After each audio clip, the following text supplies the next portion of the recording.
Electric auto പോകുന്ന പോലെ കുഞ്ഞിയുടെ തലയിലെ പേൻ പോകുന്നു. സൗണ്ട് ഒന്നും ഉണ്ടാക്കാതെ ജാതയായിട്ടാ പോകുന്നു.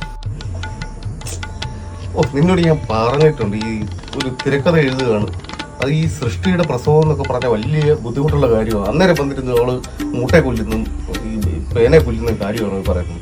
ഇത്ര കഷ്ടം ഇത്. ഈ ഒരു സൃഷ്ടിയുടെ പ്രസവം വന്നേക്കാം, അത്ര മുട്ടയിക്കുവാണെങ്കിൽ വല്ല ആശുപത്രിയിലും പോയി കിടക്കും. ഐസ്ക്രീം തിന്നിട്ടേ തൊണ്ടയെല്ലാം കൂടെ അങ്ങ് വല്ലാതായി. ചുക്കാപ്പി പിടിക്കേണ്ട പ്രായത്തിലെ ഐസ്ക്രീം നിന്നാ ഇങ്ങനെ ഇരിക്കും. എന്തോ പറഞ്ഞാലും നിനക്ക് പുച്ഛം.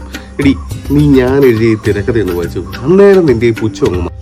അയ്യോ വേണ്ടേ, നിങ്ങളല്ലേ എഴുതുന്നേ, അത് ചുരുളിയുടെ 2ാം ഭാഗം വല്ലതായിരിക്കും. ആ തുറന്ന നല്ല തെറിയല്ലേ പറയുന്നേ. എനിക്കൊരു സംശയമുണ്ട്, അതിന്റെ 1ാം ഭാഗം നിങ്ങളാണോ എഴുതിയെന്ന്.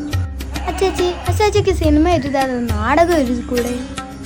കണ്ടോ, ഈ വീട്ടിൽ ഒരാളെങ്കിലും ഉണ്ട് കലാകാരന്മാരെ മനസ്സിലാക്കുന്നത്, അല്ലാതെ നിന്റെ കൂട്ട് മന്ദബുദ്ധിയൊന്നുമില്ല. അയ്യോ, അത് മനസ്സിലാക്കിയിട്ടൊന്നും അല്ല. നാടകം ആകുമ്പോഴേ അപ്പൊ തന്നെ പ്രേക്ഷകരുടെ ഉത്സവപ്പറമ്പിൽ നിന്ന് കിട്ടിക്കോളും. സിനിമയാണെങ്കിൽ നമ്മൾ റിലീസ് ഡേറ്റ് വരെ കാത്തിരിക്കണ്ടായോ? മൊത്തത്തിൽ അപമാനമാണല്ലോ. നീ ആദ്യമേ ഞാൻ എഴുതി വെച്ചേക്ക് നീ ഒന്ന് വായിക്കും, അപ്പം നിന്റെ ഈ അഭിപ്രായം മാറും.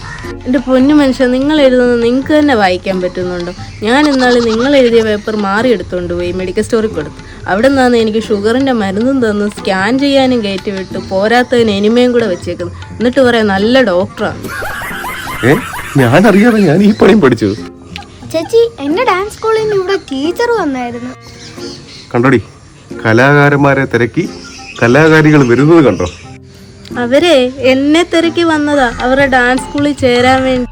ഈ വയസ്സാം കാലത്ത് നിന്നെ ഡാൻസ് പഠിക്കാൻ വേണ്ടി വിളിക്കാൻ വന്നതാ? ഡാൻസ് പഠിച്ചില്ലേലും വെറുതെയെങ്കിലും വന്നൊന്നിരിക്കുക ചേച്ചി എന്ന് പറഞ്ഞു. അതെന്തിനാന്നോ? അവര് പറഞ്ഞത് ചേച്ചിയെ പേടിച്ചെങ്കിലും പിന്നെ ചേച്ചിയുടെ ഭർത്താവ് അവിടെ വന്നിരുന്ന് വായി നോക്കുന്നത് കുറയുമല്ലോ എന്ന്. അവർക്ക് അങ്ങനെങ്കിലും 4 അഡ്മിഷൻ കിട്ടട്ടെന്ന്.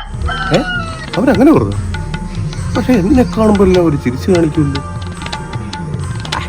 അതൊക്കെ പോട്ടെ, ഇത് 28-ാം തീയതിക്ക് മുമ്പെങ്കിലും എഴുതി കഴിയുമോ? Full script വായിക്കാനാണോ?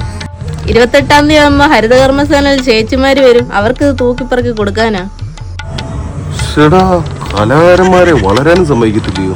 വളരാനോ? ഇതൊക്കെ മുളയിലേ നുള്ളേണ്ടതാ.